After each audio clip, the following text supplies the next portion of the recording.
الرحیم کتاب المناسک آ گئے۔ حج کے ارکان وغیرہ سارے اس کے اندر آئیں گے۔ اصل میں نسک عبادت کو کہتے ہیں، اور قرآن کریم میں آیا سورہ حج کی آیت نمبر 67 کے اندر لِکُلِّ أُمَّةٍ جَعَلْنَا مَنْسَكًا، پھر بعد میں اس کا افعال حج کا نام مناسک رکھ دیا گیا۔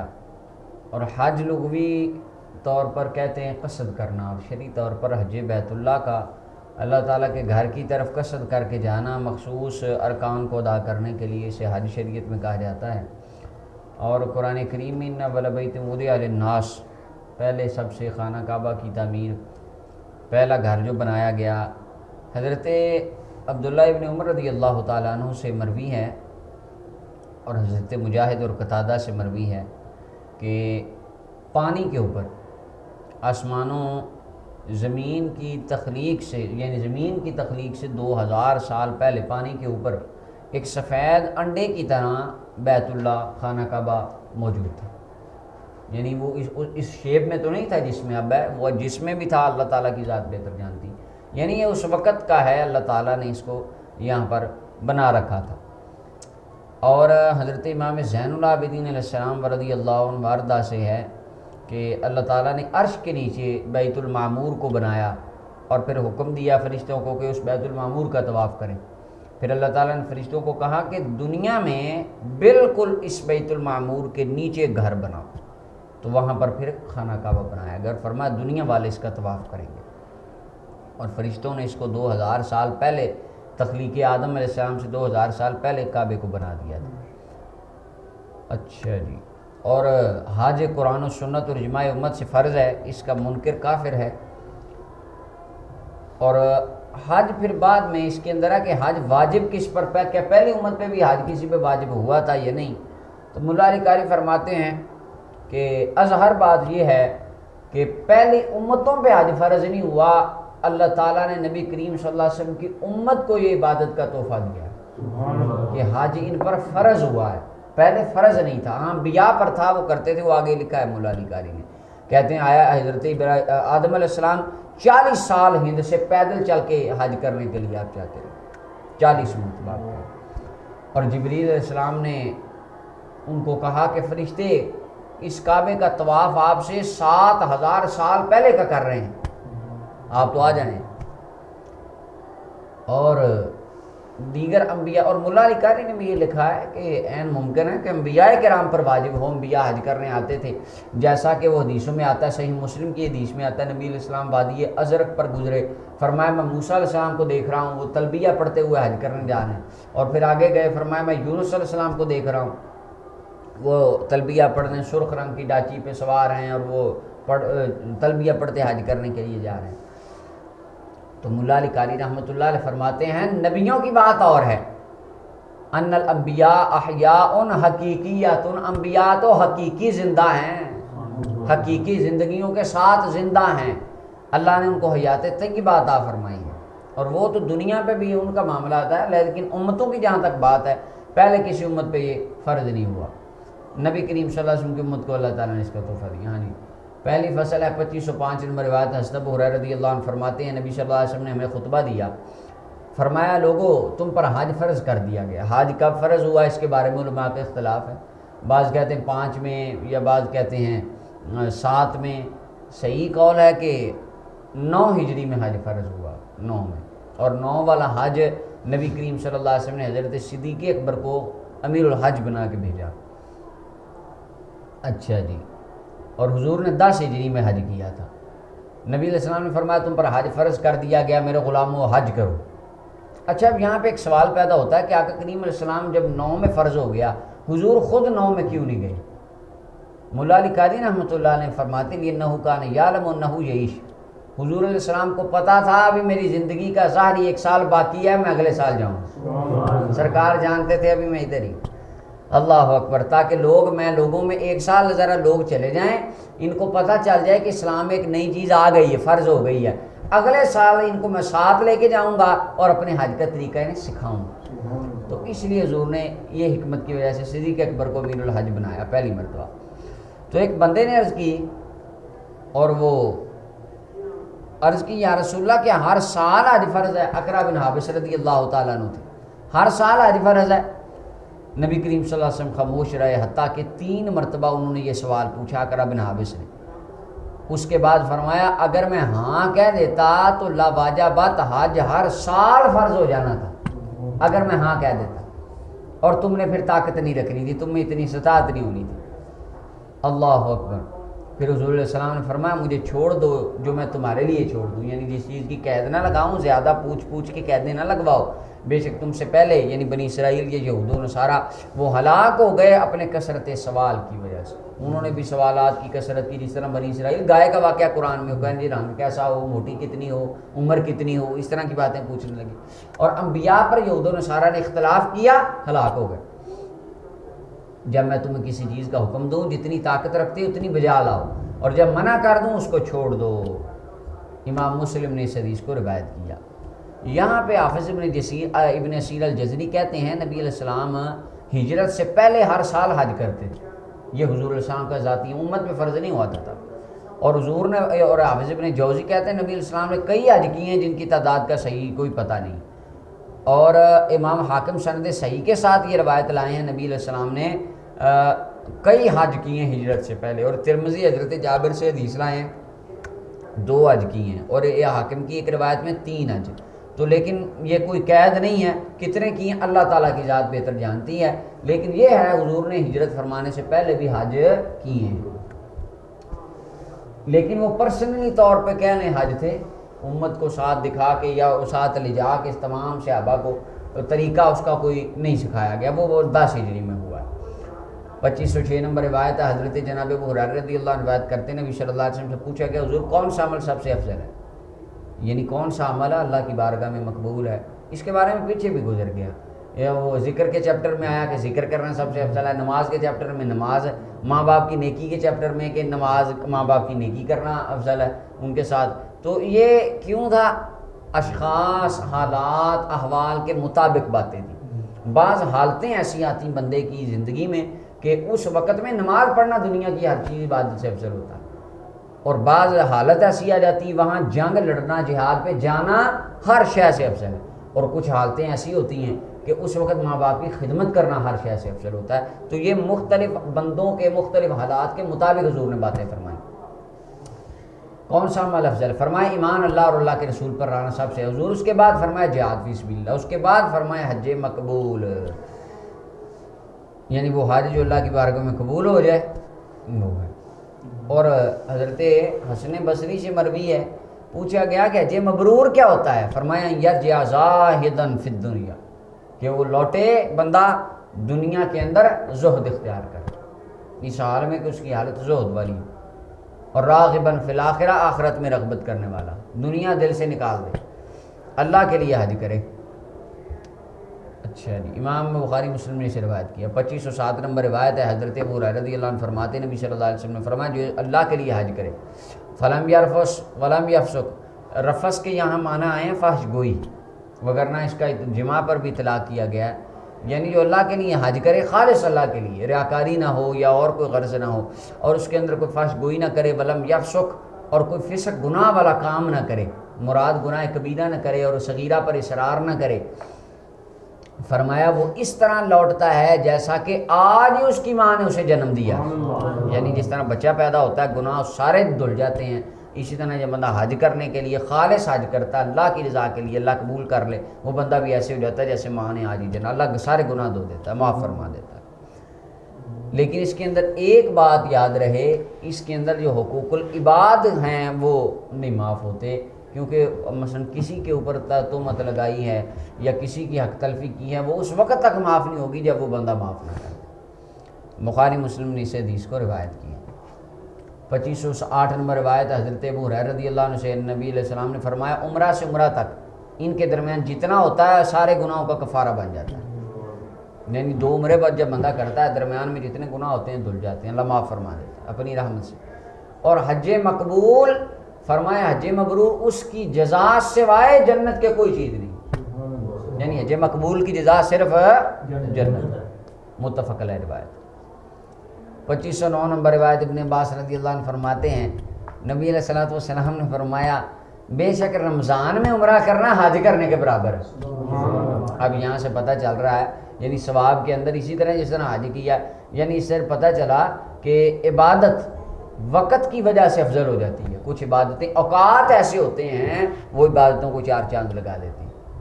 یعنی رمضان المبارک کے مہینے میں جو نیکی کی جائے، اور رمضان کے فضائل میں بھی کتنا آتا ہے نا کہ ایک فرض 70 کے برابر اور نفل فرض کے برابر، یہ ساری چیزیں۔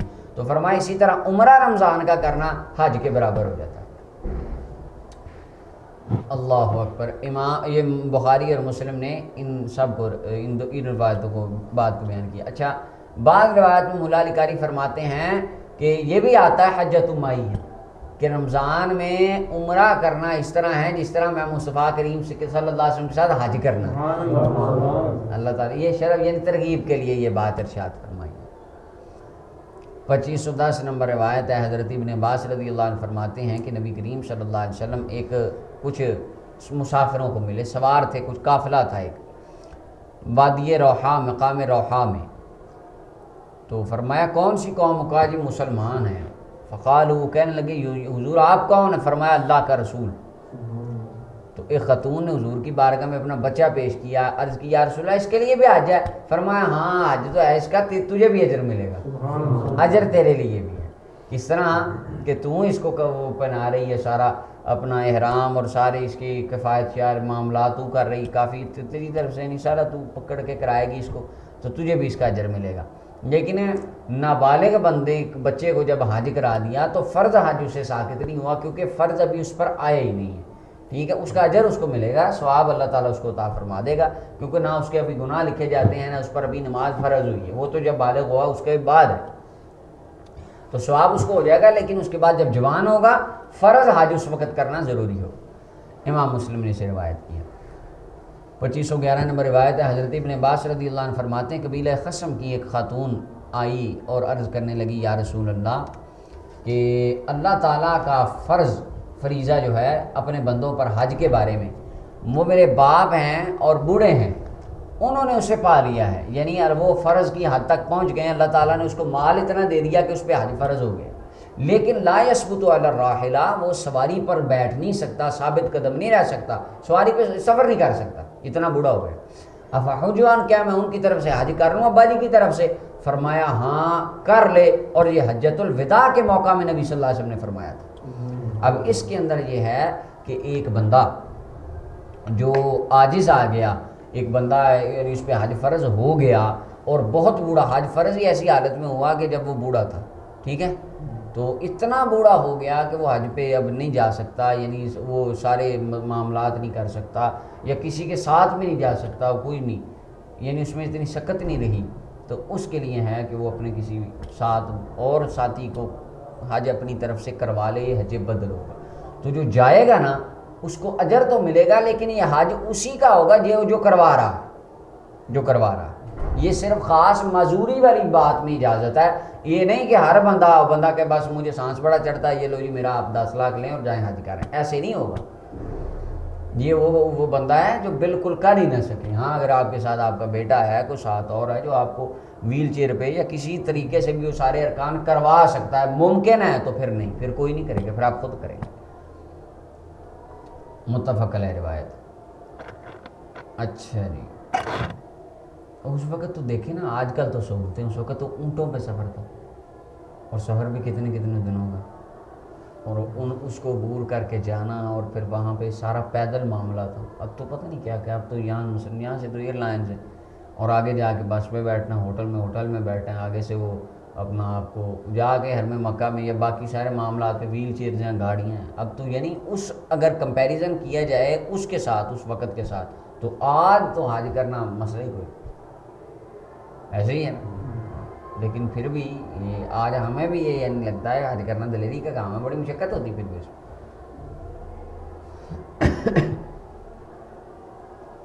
2512 نمبر روایت۔ تو یعنی حتی المقدور بندہ کوشش کرے حج خود کرے، ٹھیک ہے۔ جو بالکل معذور ہو گیا ہے، یعنی وہ ویل چیئر پہ بھی جا کے وہ اتنا رش میں وہ معاملات نہیں کر سکتا، اور ڈر ہے کہ اس کو کچھ ہو جائے گا ادھر جا کے، یا یہ اتنی اس میں طاقت نہیں رہی کہ کوئی بندہ بھی اس کو ساتھ لے جا کے کرا سکے، یہ برداشت نہیں کرے گا اس چیز کو، پھر وہ کسی اور سے کر۔ اگلی حدیث حضرت ابن عباس رضی اللہ عنہ فرماتے ہیں کہ نبی کریم صلی اللہ علیہ وسلم کے پاس ایک شخص آیا، کہنے لگا حضور میری بہنہ نے منت مانی تھی کہ وہ حج کرے گی اور وہ فوت ہو گئی ہے۔ نبی علیہ السلام نے حضور نے قیاس کروایا، کیا کروایا؟ اہل سنت کے 4 اصول ہیں، کتاب اللہ، سنت رسول، اجماع امت اور قیاس، یہ 5واں قیاس ہے۔ تو یہ نبی کریم لوگ کہتے ہیں امام ابو حنیفہ نے قیاس ایجاد کیا تھا، یہ رسول اللہ صلی اللہ علیہ وسلم نے اپنی امت کو تعلیم دی۔ حضور نے قیاس کروایا، فرمایا اگر تیری بہنہ پر قرضہ ہوتا اکنت قاضی ہی کہ اگر تیری بہنہ کے اوپر قرضہ ہوتا کہ کیا تو اس کو قضا کر دیتا، دے دیتا؟ انہوں نے عرض کی جی یا رسول اللہ۔ فرمایا تو اللہ کے قرضے کو بھی دے دے، وہ پورا کرنے کا زیادہ حق رکھتا ہے، یعنی اللہ تعالیٰ کا قرضہ بندوں کے قرضے سے زیادہ اولا ہے، اس کو پہلے ادا کرو۔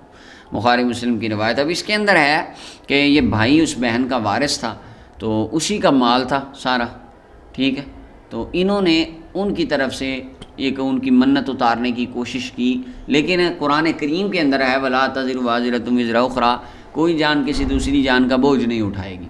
یعنی مثلا اگر ایک باپ کے اوپر حج فرض تھا، باپ مر گیا، بیٹا اس کی طرف کر کے یہ سمجھے کہ میرے باپ کے اوپر جو فرض تھا وہ اس سے ساقط ہو گیا، ایسا نہیں ہوگا، کیونکہ قرآن کہہ رہا ہے کوئی کسی جان کا بوجھ دوسری جان پہ نہیں پڑتا بالکل بھی۔ ہاں اگر بیٹا باپ کی طرف سے حج کرتا ہے تو اس کو ثواب اس کا پہنچ جائے گا، لیکن اس کے ذمے میں جو فرض تھا اللہ تعالیٰ اس سے سوال ضرور کرے گا کہ تجھے مال بھی تھا، زیادہ ہر چیز تھی تیرے پاس، تو اپنی زندگی میں خود کیوں نہیں گیا، اس کا وہ حساب خود دے گا۔ ہاں البتہ اللہ تعالیٰ رحمت سے بخش دے، معاف فرما دے، جو بھی ہے اس کا حق ہے، وہ جانے، ہم نہیں کہہ، وہ اسے پوچھا جائے گا بہرحال۔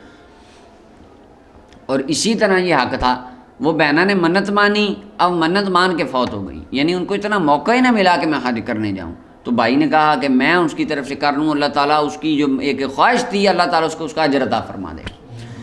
2513 نمبر روایت ابن عباس رضی اللہ عنہ فرماتے نبی علیہ السلام نے فرمایا ہرگز کوئی مرد کسی عورت کے ساتھ خلوت میں نہ جائے، اور ایک روایت میں آتا ہے جہاں ایک مرد اور عورت ہوتے ہیں تیسرا وہاں شیطان ہوتا ہے، اور فرمایا کوئی خاتون سفر نہ کرے مگر اس کے ساتھ محرم ہو، رشتہ دار اس کا کوئی۔ اچھا جی، اور ایک دارقطنی کی روایت میں ہے کہ کوئی خاتون حج پہ نہ جائے، اس کے ساتھ محرم ہونا چاہیے، رشتہ دار ہونا چاہیے۔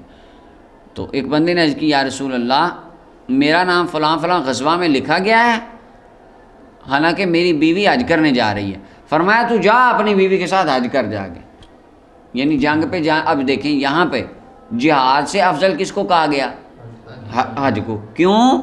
جنگ پہ جانے کے لیے بندے اور بھی بڑے ہیں، تو ایک نہ بھی گیا مسئلہ نہیں، تیری بیوی کے ساتھ محرم ہونا تیرا ضروری ہے، تو اس کے ساتھ جا۔ تو یعنی حالات دیکھ کے، معاملات بندے دیکھ کے، کیفیات دیکھ کے اور ماحول دیکھ کے کہ اس بندے کی لائف میں کیا چل رہا ہے، اس کے مطابق نبی کریم صلی اللہ علیہ وسلم نے فیصلہ فرمایا۔ بخاری مسلم کی متفق علیہ روایت۔ اچھا جی، 2514 نمبر روایت ہے، حضرت عائشہ رضی اللہ تعالیٰ عنہ فرماتی میں نے نبی صلی اللہ علیہ وسلم سے جہاد کے بارے میں اجازت مانگی، حضور ہمیں بھی اجازت دیں، ہم بھی جنگ پہ جایا کریں، خواتین بھی لڑیں۔ حضور نے فرمایا تم خواتین کا جہاد حج ہے، کہ تم حج کرنے جاؤ، کیونکہ اس میں جسمانی مشقت بھی ہے، سفر بھی ہے، جس طرح جہاد میں سفر ہوتا ہے ادھر بھی سفر ہے، وہاں مشقت ہے یہاں بھی مشقت ہے، وہ بھی عبادت ہے یہ بھی عبادت ہے، لہذا تمہیں اسی میں اللہ تعالیٰ ثواب عطا فرما دیا کرے گا۔ متفق علیہ روایت ہے۔ 2515 نمبر روایت، لہذا خاتون پر جانا جنگ میں فرض نہیں ہے، نبی علیہ السلام نے فرمایا، اللہ تعالیٰ نے نبی علیہ السلام نے فرض نہیں کیا، البتہ بعض حالات ایسے بن جائیں تو خواتین کو ساتھ لے جایا جا سکتا ہے۔ اور حضور علیہ السلام جنگ بدر کے اندر بخاری کی روایت ہے، سیدہ کائنات حضرت سیدہ عائشہ صدیقہ رضی اللہ تعالیٰ عنہ آپ تشریف لے کے گئیں اور پانی کی مشکیزیں آپ فرماتی میں لا رہی تھی، وہ اس وقت آپ کی عمر مبارک 19 سال تھی جس وقت آپ نے، وہ اس میں بیان ہوا تھا سارا روایتیں بخاری کی۔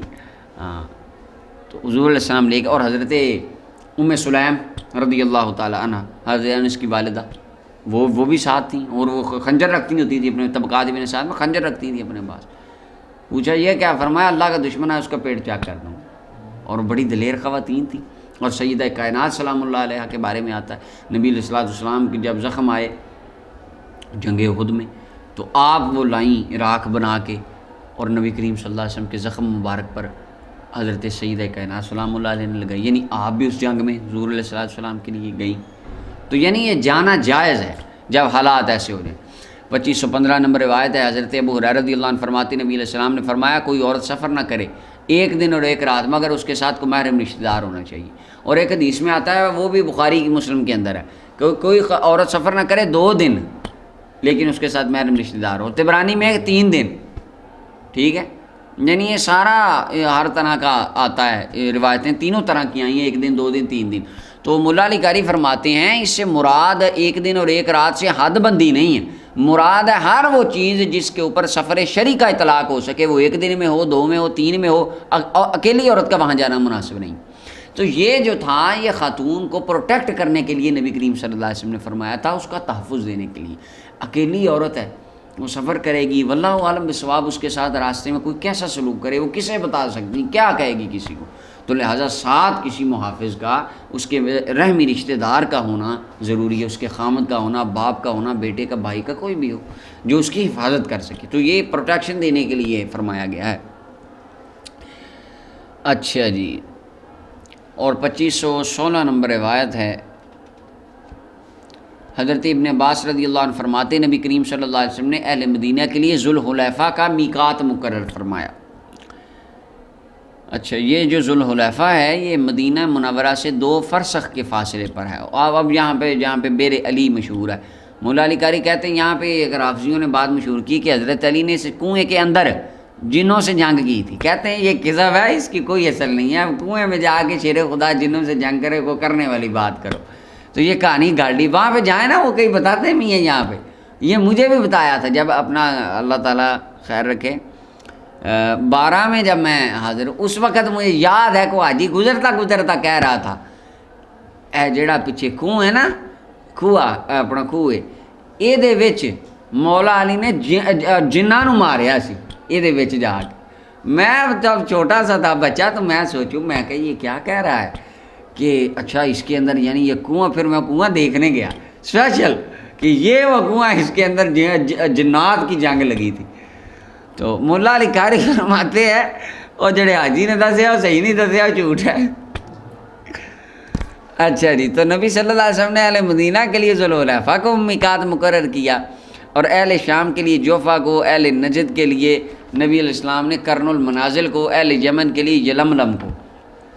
یہ میقاتوں کے نام ہیں، اور جدھر سے جس علاقے سے لوگوں نے حج کرنے آنا تھا ان علاقوں کے لیے آقا کریم علیہ السلام نے یہ میقات مقرر فرمائی کہ یہ میقات ہے، جگہ ہے، یہ مقام ہے جہاں سے آگے تم نے احرام باندھ کے ہی آنا ہے، اس سے پیچھے تک جو تھا یہاں پہ آ کے احرام باندھ لینا بس، اور اس سے آگے اگر بغیر احرام کے آ گئے تو پھر وہ معاملہ خراب ہو جائے گا۔ فرمایا فَهُنَّ لَهُ، یہ ان کے لیے ہے، اور ان بندوں کے لیے جو ان کے راستے سے آئے، ان کا غیر اہل یعنی ان بستیوں میں رہنے والے لوگ نہ ہوں، مجھے پاکستانی بندہ ہے وہ یمن کی سائڈ سے آ رہا ہے حج کرنے کے لیے، تو اس کا میقات بھی وہ یمنیوں والا ہوگا، ٹھیک ہے۔ فرمایا اس بندے کے لیے جو حج اور عمرہ کا ارادہ کرتا ہے، جو حج اور عمرہ کا ارادہ لے کے آ رہا ہے وہ ان میقاتوں سے احرام باندھے گا۔ جو ان کے علاوہ ہیں فرمایا تو ان کا احرام باندھنے کا مقام ان کا اپنا گھر ہی ہے، یعنی مکہ والے جو ہیں وہ اپنے گھر سے احرام باندھ لیں گے۔ وقضا کا، اور فرمایا اس طرح، یعنی حضور علیہ السلام نے ان کو وہ نہیں یہ فرمایا حتیٰ اہل مکہ، تاکہ مکہ والے وہ اسی سے یعنی مکہ سے ہی اپنا احرام باندھیں گے۔ اچھا جی، امام بخاری مسلم نے اس حدیث کو روایت کیا۔ 2517 نمبر روایت اگر آگے آ رہی ہیں، اگر جو بندہ 2 میقاتوں کو پالے، حضرت جابر نبی صلی اللہ علیہ وسلم سے روایت کرتے ہیں، فرمایا اہل مدینہ کے احرام باندھنے کی جگہ ذوالحلیفہ ہے، اور دوسرا راستہ جوفا ہے، مقام جوفا، یعنی ایک بندہ ذوالحلیفہ سے مدینہ منورہ سے اگر بندہ آ رہا ہے، پہلی میقات آتی ذوالحلیفہ والی، اگر وہاں پر احرام باندھ لو تو بہتر ہے، اگر نہیں باندھا تو آگے جا کے مقام جوفا سے احرام باندھ لے۔ یہ 2 مقام یعنی 2 میقاتیں آئی ہیں، ایک بندہ وہ ایسے راستے سے آ رہا ہے، اس کو راستے میں ایسے روڈ سے آ رہا ہے، اس کو راستے میں 2 میقاتیں آئیں گی، 1 2، تو اس کے لیے مستحب ہے کہ پہلی میقات سے احرام باندھ لے اور تلبیہ پڑھ لے، اگر نہیں باندھا تو دوسری میقات سے احرام باندھنا لازم اور واجب ہے، کیونکہ اس کے آگے تو میقات ہی کوئی نہیں، اور میقات سے احرام باندھ کے جانا یہ لازم ہے۔ اچھا جی، اور اہل عراق کا احرام باندھنے کا مقام ذات عرق ہے۔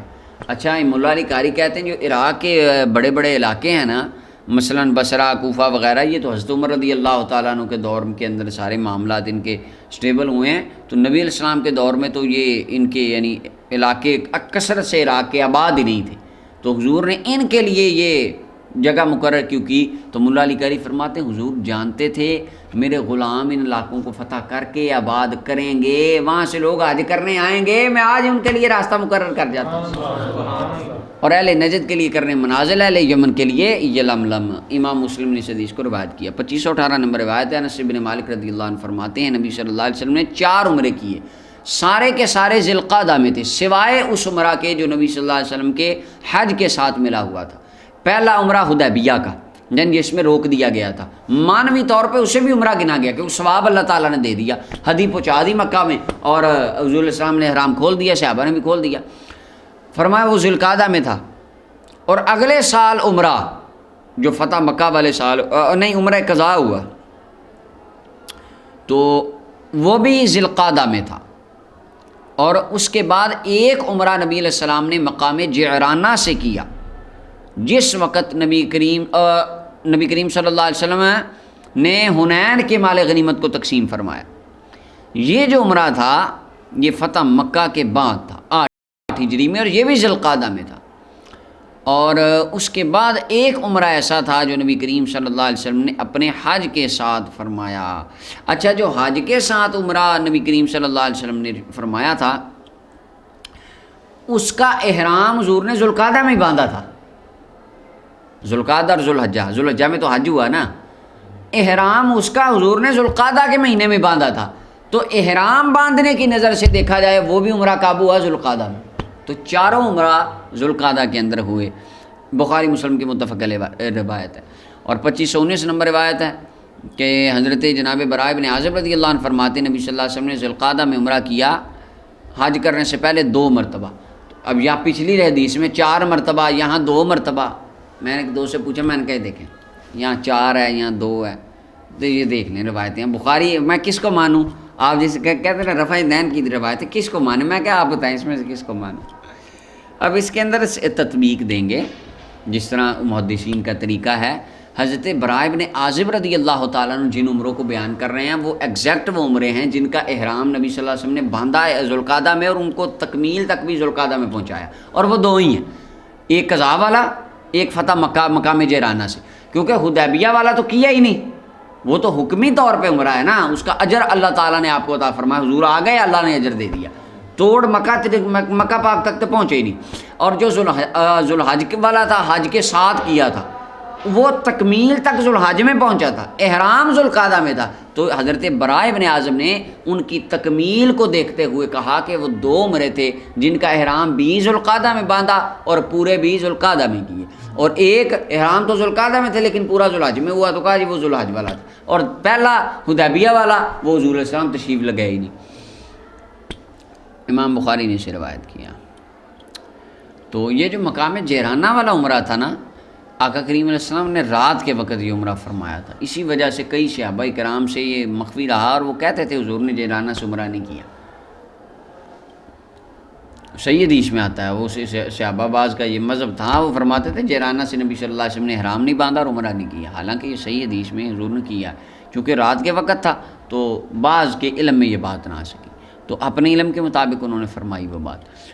دوسری فصل ہے 2520 نمبر روایت ابن عباس رضی اللہ عنہ فرماتے ہیں نبی صلی اللہ علیہ وسلم فرمایا، لوگو اللہ تعالیٰ نے تم پر حج فرض کر دیا۔ اقرا ابن حابس رضی اللہ عنہ کہنے لگے یا رسول اللہ ہر سال فرض ہے، جس طرح نماز بار بار ہے، روزہ ہر سال ہے، زکوٰۃ ہر سال ہے، یعنی انہوں نے اس سے سوچا کہ شاید یہ بھی ہر سال ہوگا، تو حضور ہر سال میں ہے؟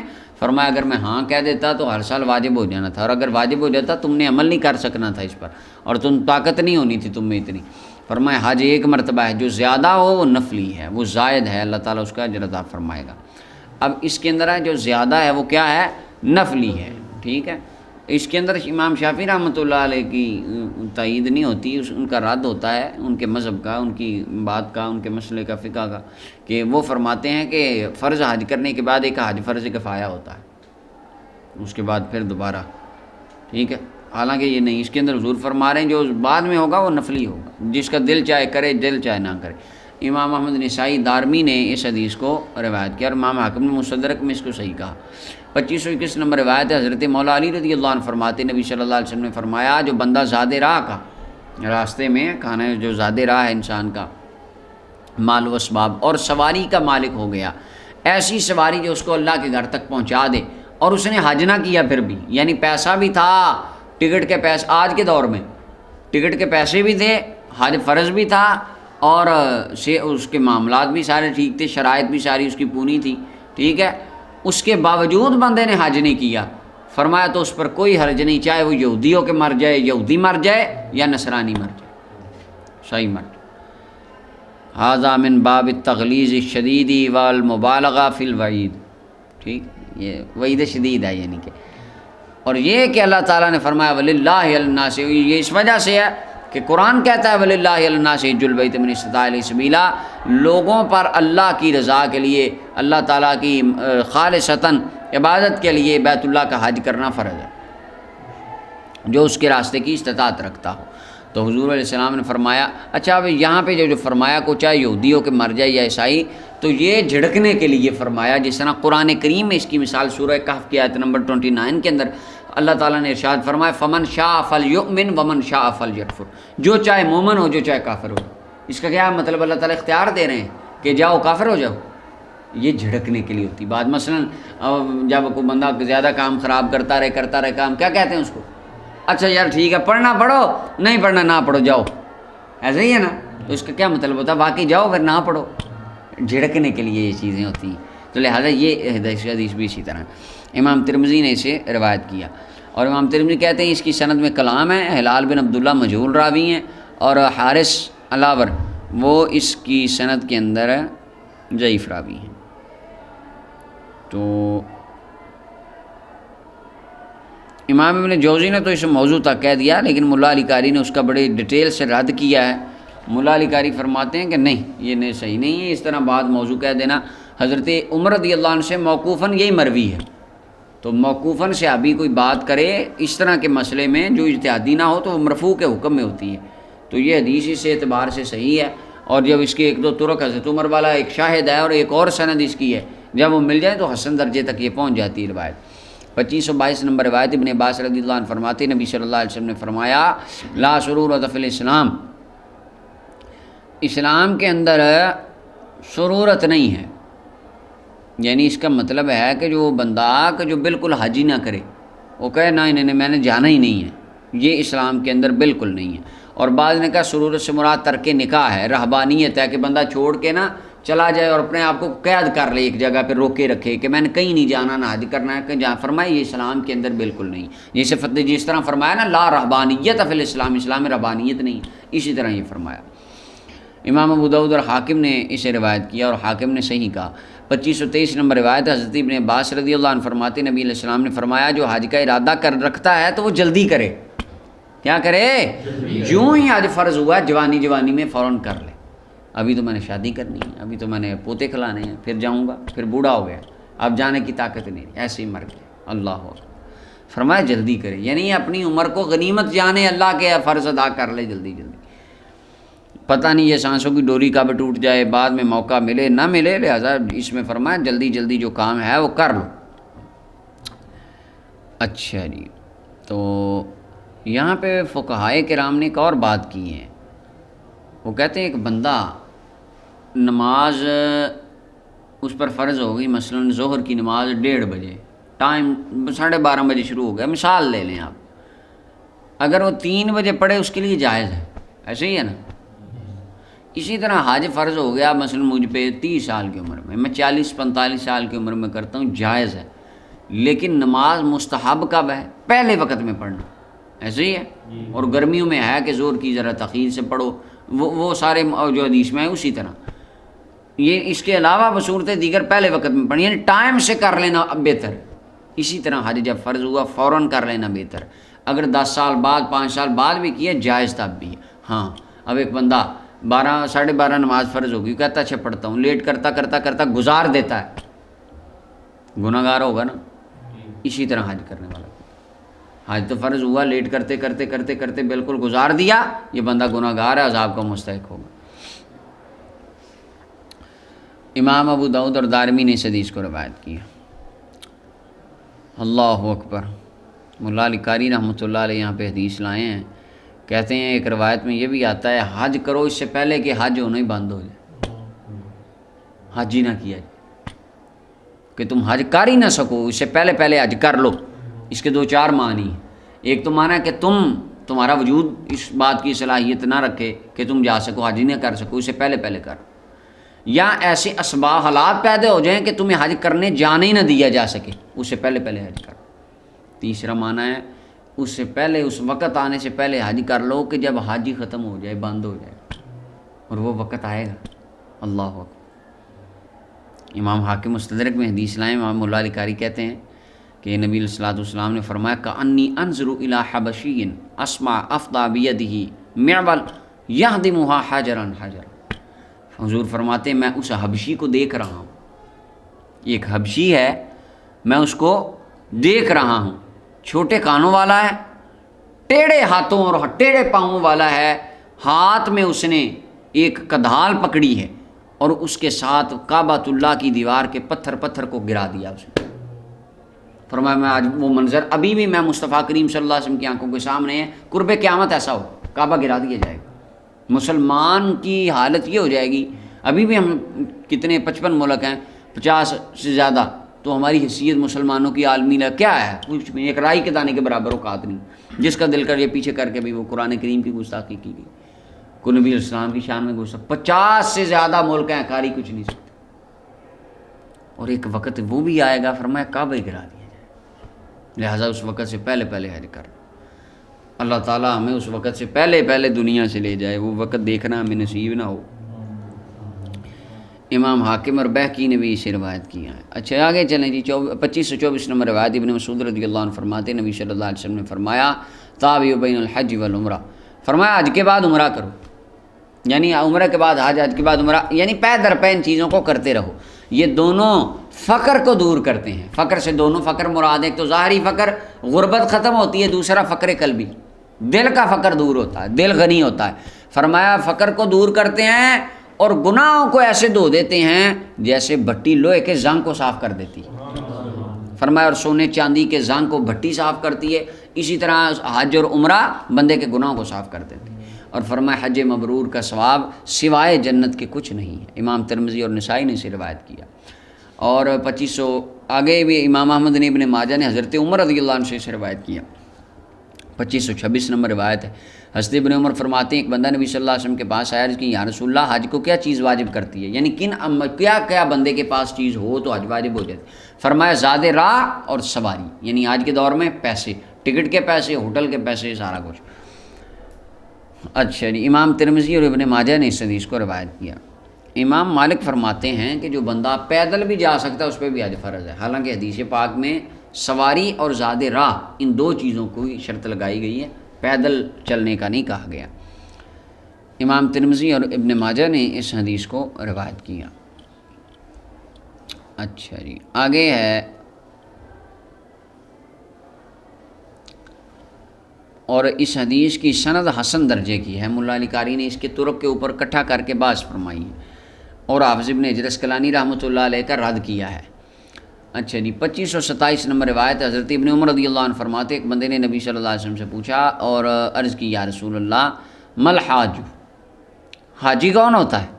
فرمایا شاہس الطفل، سر بکھرے ہوں۔ حاجی کیسا ہونا چاہیے؟ یعنی یہ پوچھا حاجی کون ہوتا ہے، یعنی یا رسول اللہ وہ کیسا ہوتا ہے، اس کی حالت کیسی ہوتی ہے، یہ کیسی ہونی چاہیے؟ حضور نے فرمایا شاہس الطفل، سر بکھرا ہو، کیونکہ وہ غسل نہ کیا ہو، غسل نہیں کرتا جی۔ اچھا، سر بکھرا ہو، بال بکھرے ہوں، اور الطفل خوشبو اس نے چھوڑ دی ہو، خوشبو نہ لگائے، کیونکہ احرام کے بعد خوشبو لگانا منع ہے، پہلے بندہ لگا لے وہ الگ بات ہے، احرام کے بعد خوشبو منع ہے۔ فرمایا یہ اس طرح کی جس کی حال ہے، یعنی اللہ کی راہ میں اس نے زیب و زینت کو چھوڑ دیا ہو، بالکل جو ہے نا وہ سادگی کو اختیار کر لیا ہو۔ دوسرا بندہ کہنے لگا یا رسول اللہ صلی اللہ علیہ وسلم کون سا حج افضل ہے؟ فرمایا الحج والسج، جس کے اندر آج کثرت سے آواز اونچی کی جائے، آواز بلند ہو جس میں حاجی اونچی اونچی آواز سے تلبیہ پڑھے اور کثرت سے خون بہائے، یعنی زیادہ خون بہائے، مراد یہ زیادہ سے یعنی ہدی اچھی کرے، قربانی کا جانور اچھا دے۔ ایک بندے نے عرض کی دوسرا بندہ تیسرے کھڑے ہوئے عرض کی یا رسول اللہ مسبیل، سبیل کیا ہے؟ یعنی قرآن کریم میں ہے نا وَلِلَّهِ عَلَى النَّاسِ حِجُّ الْبَيْتِ مَنِ اسْتَطَاعَ إِلَيْهِ سَبِيلًا، جو سبیل راستے کی طرف طاقت رکھتا تو راستہ کیا ہے؟ راستے کی طرف استطاعت رکھنے کا کیا مطلب ہے؟ فرمایا زاد راہ کا ہونا اور سواری کا ہونا، یعنی بندے کے پاس مال و اسباب و سارے ہوں تو اس کے لیے حج فرض ہو جاتا ہے۔ ایک بندے کے پاس ٹکٹ کے پیسے ہی نہیں ہیں، وہ جا ہی نہیں سکتا، اس پہ وہ حج تو نہیں ہے، یہ تو نصاب سے زیادہ اتنا مال آ جائے کہ بندہ حج کے اوپر۔ اچھا جی، آگے ہے امام بغوی نے شرح السنہ میں، ابن ماجہ نے سنن ابن ماجہ میں روایت کیا، لیکن انہوں نے تیسری بات کو اینڈ والے تیسرے سوال کو سنن ابن ماجہ نے ذکر نہیں کیا، تیسرا سوال امام بغوی کی شرح السنہ میں ہے، تیسرے صحابی کی بات۔ 2528 نمبر روایت ہے، حضرت ابو رزین العقیلی کہتے ہیں وہ نبی صلی اللہ علیہ وسلم کے پاس عرض کی یا رسول اللہ میرے باپ بہت بوڑھے ہیں، وہ حج و عمرہ کی طاقت نہیں رکھتے اور نہ ہی ولزان، نہ ہی سواری پر سوار ہونے کی طاقت رکھتے ہیں، وہ جا ہی نہیں سفر نہیں کر سکتے۔ تو نبی علیہ السلام نے فرمایا تو اپنے باپ کی طرف سے حج کر اور عمرہ کر۔ امام ترمذی ابو داؤد نسائی نے روایت کیا، ترمذی کہتے ہیں حدیث حسن صحیح ہے۔ تو یعنی کسی کی طرف سے کوئی کام کرنا، نیکی کرنا، یہ حج بدل ہے یعنی، اور حج بدل جائز ہے۔ امام ترمذی کہتے ہیں حدیث حسن صحیح ہے۔ مولا علی قاری فرماتے ہیں دل علی جواز النیابۃ علی الحی، یہ حدیث دلالت کرتی ہے کہ ایک زندہ بندہ اگر طاقت نہیں رکھتا تو وہ اپنا کسی کو نائب بنا سکتا ہے۔ فعن المیت بالاولا، اگر زندہ کی طرف سے زندہ بندہ جا کے نیکی کر سکتا ہے حالانکہ وہ زندہ ہے، تو جو فوت ہو گیا اس کی طرف سے درجہ اولا کر سکتا ہے، وہ تو جا ہی نہیں سکتا، وہ تو باہر نہیں آنا اس نے قبر کے، یعنی اس کو ثواب ڈیڈیکیٹ کر سکتے ہیں آپ حج کے جا کے، تو قبر والے کو تو درجہ اولا کر سکتے ہیں، وہ تو بیچارہ زندہ ہی نہیں ہے، اس کے ساتھ نیکی درجہ اولا ہوگی۔ اچھا جی، 2529 نمبر روایت ہے، حضرت ابن عباس رضی اللہ عنہ فرماتے ہیں نبی صلی اللہ علیہ وسلم نے ایک شخص کو لبیک عن شبرما پڑھتے سنا، وہ کہنے لگا اللہ میں حاضر ہوں شبرما کی طرف سے، وہ شبرما نامی بندے کی طرف سے وہ حج کر رہے تھے یا عمرہ کر رہے تھے، تو نبی علیہ السلام نے ارشاد فرمایا شبرما کون ہے؟ حضور میرا بھائی ہے، میرا دوست ہے، یعنی میں اس کی طرف سے کر رہا ہوں، تو میں کہہ رہا ہوں یا اللہ میں شبرما کی طرف سے حاضر ہوں۔ اللہ اکبر، تو سرکار نے فرمایا تو نے اپنی طرف سے حج کر لیا ہے؟ جی نہیں، فرمایا پہلے اپنی طرف سے حج کر پھر شبرما کی طرف سے کر، یعنی یہ مستحب ہے کہ پہلے بندہ اپنا فرض حج کرے اس کے بعد کسی کی طرف سے آ کے حج بدل کرے۔ مثلا ایک بندہ اس کے والد صاحب فوت ہو گئے، والدہ دادا دادی فوت ہو گئے، اس کے اوپر حج فرض ہے، وہ اپنا حج نہیں کر رہا اور وہ دادا کے نام کا کر رہا ہے، تو یہ اس کے لیے مناسب نہیں ہے۔ پہلے اپنا حج کرے گا فرض، اس کے بعد کسی کی طرف سے، یا حج بدل اس نے کرنا ہے کسی کی طرف سے، کوئی بندہ کہتا ہے جی میرے نام کا حج کر رہے ہیں اور اس کے خود پہ فرض ہے، تو اس کو چاہیے مناسب یہ ہے کہ وہ کہے بھائی جان پہلے مجھے اپنا حج کر لینا ہے فرض، وہ کر رہا ہوں اگلے سال میں آپ کا حج پہ چلا جاؤں گا۔ امام شافعی، امام ابو داؤد اور ابن ماجہ نے اسے روایت کیا۔ اچھا جی، آگے اچھا اس حدیث کے اندر بعض نے یہ بھی نکالا ہے، اس سے استدلال کیا ہے کہ کسی کی طرف سے جو بندہ نے اپنا حج نہیں کیا وہ کسی کی طرف سے حج کر ہی نہیں سکتا۔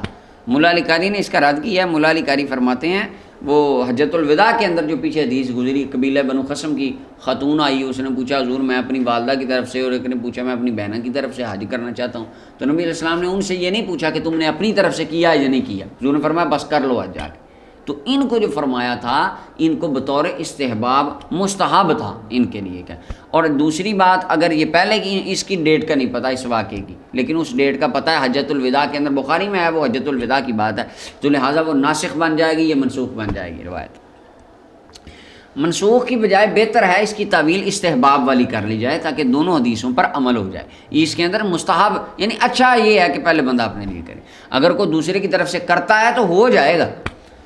2530 نمبر روایت ہے، حضرت جناب ابن عباس رضی اللہ عنہ فرماتے ہیں، اب دیکھیں نا یہ بندہ بھی حج کر رہا تھا، حضور نے یہ نہیں فرمایا تیرا حج نہیں ہوا، یہ دیکھیں یہ بھی قابل غور، یہ نہیں فرمایا کہ تیرا حج ہوا ہی نہیں، تو جا پہلے اپنا حج کر اگلے سال، نہیں، فرمایا تو پہلے اپنا حج کر اس کے بعد شبرما کی طرف سے کر لینا، یعنی پہلے اپنا تو کر لے۔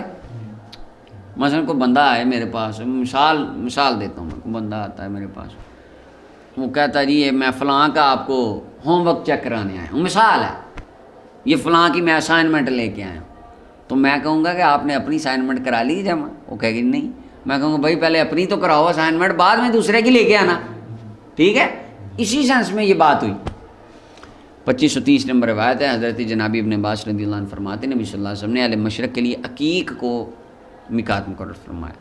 امام ترمذی ابو داؤد نے سے روایت کی ہے۔ 2531 نمبر روایت ہے، معاشرہ رضی اللہ عنہ فرماتی ہیں نبی صلی اللہ علیہ وسلم نے اہل عراق کے لیے ذات عرق کو مقرر کیا میقات کی جگہ۔ امام ابو داؤد اور نسائی نے سے روایت کی ہے۔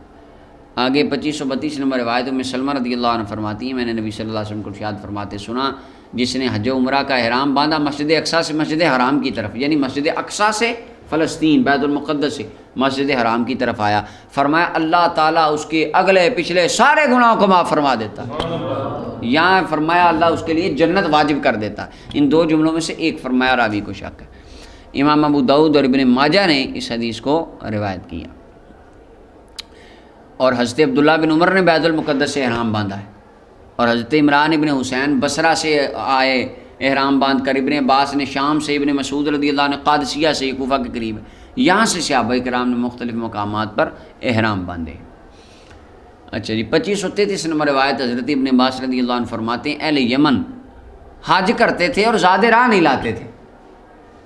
حج کرنے انہوں نے آنا، ساتھ اپنے کھانے پینے کا سامان یا پیسے نہیں لے کے آتے تھے۔ اس کے دو معنی ہیں، ایک تو گھر سے کچھ نہیں لے کے آتے تھے، اول تو یہ ہے، یا راستے میں جتنے ہونے ہوتے تھے پیسے خرچ وہ لے آتے تھے، لیکن پہلا معنی زیادہ اولا ہے، کو زیادہ راہ ساتھ لاتے نہیں تھے۔ اور وہ کہتے تھے ہم متوکلین ہیں، اللہ پر توکل کرتے ہیں۔ تو جب مکہ آتے تو لوگوں سے مانگنے لگ جاتے، لوگ کہتے ہیں ہمیں روٹی کھلائیں، ہم اللہ کے مہمان ہیں۔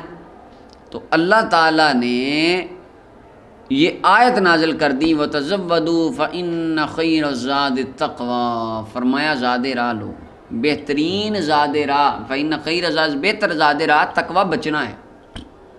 کسے بچنا؟ ہر شے سے، لوگوں سے مانگنے سے، اپنی عزت خراب کرنے سے بچنا، اللہ کے حرام کردہ کاموں سے بچنا ہے۔ تقویٰ ان ساری چیزوں کو شامل ہے، یعنی یہ نہیں ہے کہ تم ایسے ہی متوکل ہو کہ اچھے متوکل ہو، اللہ پہ توکل اور آگے ان سے مانگنے لگ جاتے ہو، یہ کیسا توکل ہے؟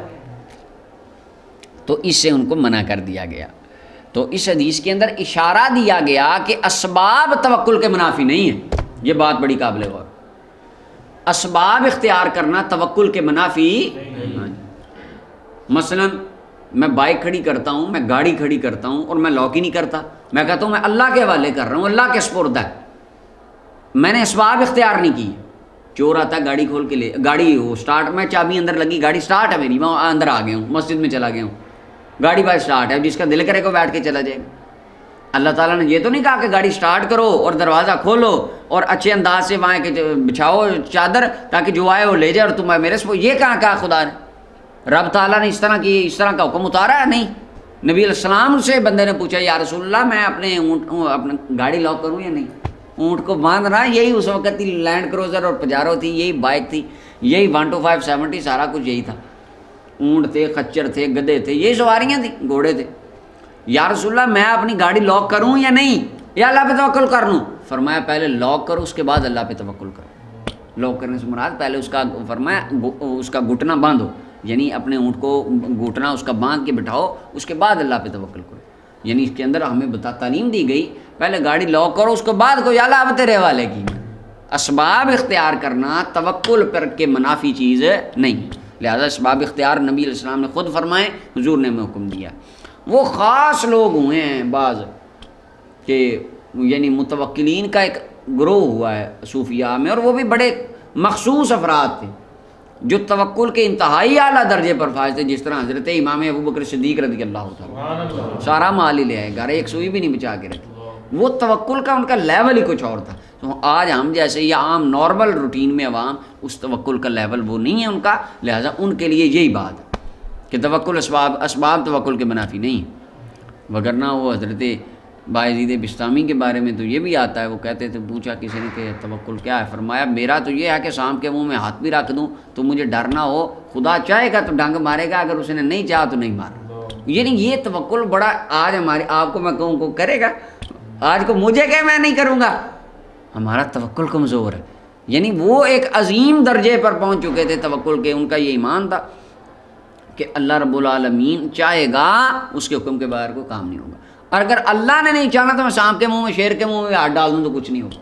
لیکن آج ہمارا وہ لیول نہیں, ہم اسباب کو اختیار کریں گے اور ساتھ توکل کریں گے. امام بخاری نے اسے روایت کیا. 2534 نمبر روایت عائشہ رضی اللہ عنہ فرماتی ہیں میں نے عرض کی یا رسول اللہ خواتین پر جہاد ہے؟ فرمایا ہاں, ان پر جہاد ایسا ہے جس میں قتال نہیں ہے, لڑائی نہیں ہے. کون سا؟ فرمایا حج اور عمرہ. امام ابن ماجہ نے اسے روایت کی ہے.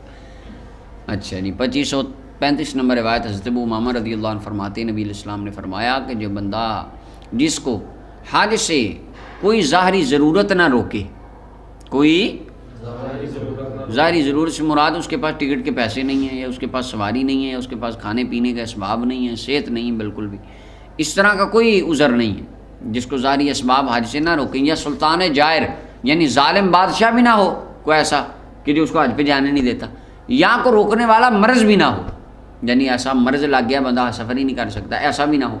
اور فرمایا پھر بھی وہ مر جائے اسے حج نہ کرے, یعنی حج اس پر فرض ہو, مال و دولت بھی ہو اور کوئی عذر بھی نہ ہو اور مر گیا. فرمایا چاہے کہ وہ مر جائے, اگر چاہے یہودی ہو کے یا عیسائی ہو کے, یعنی اس کی اللہ رسول کو کوئی پرواہ نہیں. امام دارمی اور ترمذی نے اسے روایت کی ہے. اور جس طرح بچہ زیادہ کام خراب کرے نا تو والد کہتا ہے جا پھر, ہمارے پنجاب کا عرف ہے ایک جملہ بولا جاتا ہے, کیا؟ جا پھر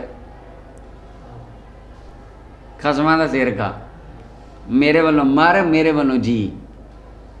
یہ غصے میں یہ بات, یعنی بچے کو جھڑکنا مقصود ہوتا ہے, سمجھانا مقصود ہوتا ہے کہ انسان بن. اسی طرح جن روایات میں اس طرح کی باتیں ہیں, مولا علی قاری رحمۃ اللہ اس کی توضیح کر دی کہ وعید شدید کے لیے ہے, جھڑکنے کے لیے, زجر و توبیخ. امام دارمی اور ترمذی نے سے روایت کیا. اچھا جی, اور ایک معنی مولا علی قاری کہتے ہیں اس کے اندر یہودی اور عیسائیوں سے تشبیہ اس وجہ سے دی گئی ہے کیونکہ وہ بھی کیا کرتے تھے, اپنی کتابوں پر اور انبیاء کی باتوں پر عمل چھوڑ دیتے تھے. تو فرمایا پھر یہ بھی چاہے ان کے ساتھ ملے, جس طرح انہوں نے عمل چھوڑا ہے تو نے بھی چھوڑ دیا, پھر تجھ میں اور ان میں فرق کیا رہ گیا؟ تو ان جیسا ہو کے مرنے لگا. یعنی اس کے اندر بھی مراد جھڑکنا ہے اگلے بندے کو.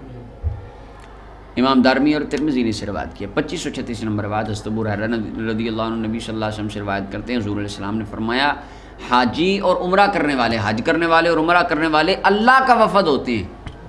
اگر اللہ سے دعا کریں رب ان کی دعا کو قبول فرما لیتا ہے, اور اگر رب سے بخشش مانگیں اللہ ان کے لیے گناہوں کو معاف فرما دیتا ہے. ان کے گناہوں کو جس کے لیے دعا کریں اس کے گناہوں کو اللہ معاف فرما. امام ابن ماجہ نے اسے روایت کی ہے. 2537 نمبر روایت ہے حضرت ابو ہریرہ رضی اللہ عنہ فرماتے ہیں میں نبی صلی اللہ علیہ وسلم کو ارشاد فرماتے سنا اللہ کا وفد 3 طرح کے لوگ ہیں, غازی جنگ لڑنے جو گئے, حاجی جو حج کرنے گیا, اور عمرہ کرنے والا. یہ اللہ کا وفد ہے, اللہ کا گروپ ہے. سبحان اللہ. جس طرح نا فرمایا اولئک حزب اللہ, یہ اللہ کا گروہ ہے.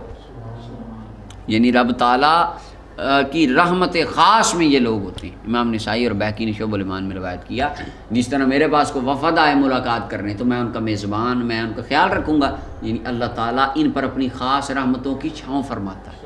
رب تعالیٰ ان کا خیال رکھتا ہے, خاص خیال رکھتا ہے. 38 نمبر روایت ابن عمر رضی اللہ عنہ فرماتے ہیں نبی علیہ السلام نے فرمایا جب تو کسی حاجی کو ملے تو فسلم علیہ, اس کو سلام کر. حاجی کو جب ملو وصافہ فرمایا اس کے ساتھ سلام بھی لے, مصافحہ بھی کر, اور اس کو کہہ کہ بھاجی میرے لیے دعا کریں قبل اس سے کہ وہ گھر میں چلا جائے. حاجی آیا ایئرپورٹ پہ لینے جاتے ہیں, گھر میں آنے سے پہلے فرماؤ اسے دعا کرا فَإِنَّهُ مَغْفُورٌ لَهُ, وہ بخشا بخشایا آیا ہے. تو بخشا بخشایا جو دعا کرے گا اللہ تجھے بھی بخش دے گا اس کی دعا. امام احمد بن حنبل نے اپنی مسند میں سے روایت کیا. مولا علی قاری کہتے ہیں جس کے لیے مغفور دعا کر دے گا وہ بھی مغفور ہو جائے گا, بخشا جائے گا, اور جس کے لیے جنتی دعا کر دیں وہ بھی انشاءاللہ. 2539 نمبر روایت حضرت ابو ہریرہ رضی اللہ عنہ فرماتے ہیں نبی علیہ السلام نے فرمایا جو حج کرنے کے لیے یا عمرہ کرنے کے لیے یا غازی جنگ لڑنے کے لیے نکلا پھر راستے میں فوت ہو گیا, اللہ تعالیٰ اس کو غازی اور حاجی اور عمرے کا اجر عطا فرما دے گا. پہنچ نہیں سکا, نیت لے کے نکل گیا, فرمایا رب اس کو اجر دے دے گا. امام بہقی نے شعب الایمان میں روایت کیا, اور ایک روایت میں آتا ہے ایک حاجی فوت ہو گئے, ڈاچی سے گر کے احرام باندھا تھا. حضور نے فرمایا اس کو حالت احرام میں دفنا دو, قیامت کے دن لبیک اللہم لبیک پڑھتا ہوا قبر سے اٹھایا جائے.